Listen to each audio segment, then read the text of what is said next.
We live in a strange world. We're so used to our work being worth so little that it is close to impossible to get people to even begin to entertain the idea of stolen work. It only becomes theft once the work is done and there is property to steal. We are all in fact so used to have our work abused that 1. We have to protect our children from it, and 2. When talking about theft, people don't even associate labor as a possible target. In my opinion, most people see work as a process to get to the goal. Property. Intellectual, physical, whatever. A product that belongs to us and we can exchange for monetary rewards. This is where things start to get a little abstract because this property isn't just a hammer. Property, in the way that I'm talking, can be multiple things. Your knowledge is intellectual property, and a CV is a little more than a flyer for your own personal brand. Your working capacity is useless on its own. Your human potential is useless on its own.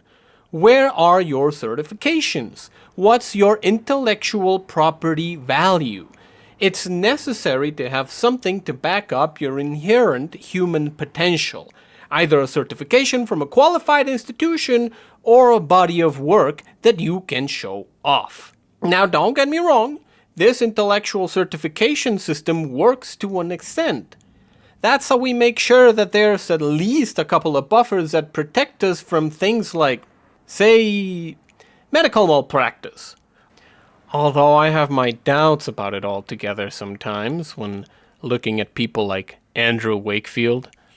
The main problem with the system is that it's the one we live under. Exposing its inner machinations is an extremely difficult task to every single one of us.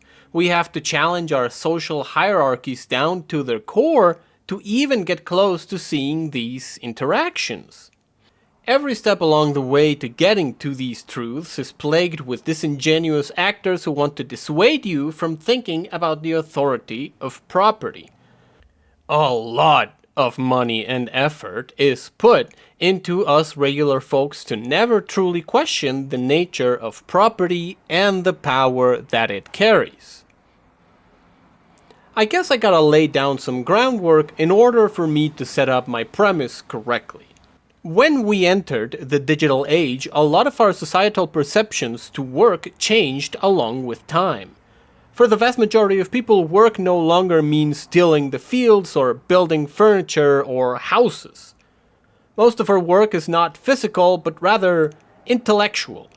And the goal of a lot of modern work is the creation of intellectual property, either for yourself or for your employer. Work is considered valueless because it isn't measured in scarcity the same way that property is. We all can work. We all have unmeasurable capabilities within us, but acknowledging the value of work is not only actively de-incentivized, but villainized. Most of us are socialized in a way that, in one way or another, we develop anti-worker prejudices. From school teachers telling you that if you don't pay attention in class, you will end up being a garbage man, to parents having to break their backs on their blue-collar jobs to earn their kids a better life, to the entirety of the universitarial? Is that even a word? Industrial complex.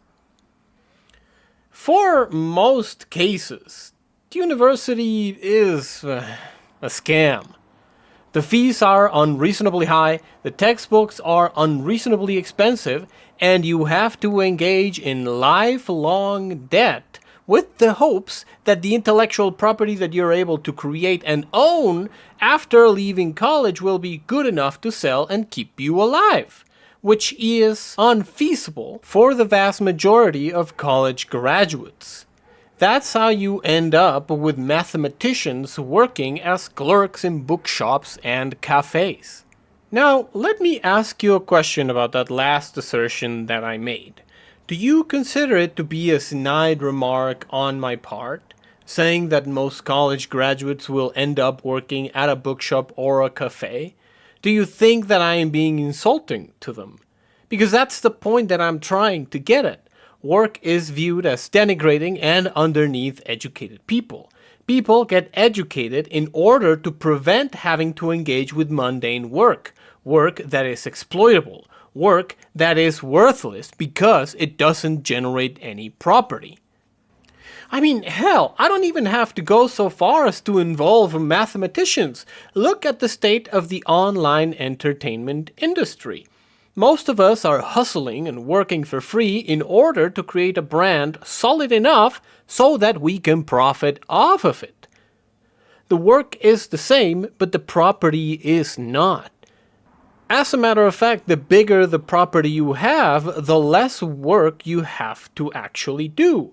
Your online presence is enough to flock people to your platform. You know, why don't I let top political streamer and 2 times winner of Best MMO Streamer Asmongold take it away?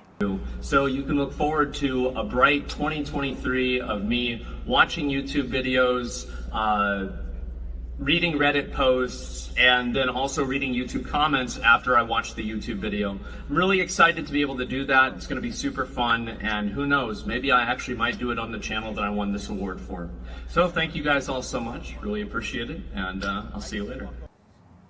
The biggest disgrace to AI is that it emerged in a world where people are unable to see that there is in fact a difference between work and property. AI being trained in artists' pieces is considered theft because it infringes on the result, the property, the element that is considered valuable in the world that we live in right now. Let me ask you another question. Whenever a fast food chain replaces cashiers with automated kiosks, who's up in arms about it? Who is defending the cashiers that went out of a job because there is now a machine that can operate at a higher velocity and precision than a human being?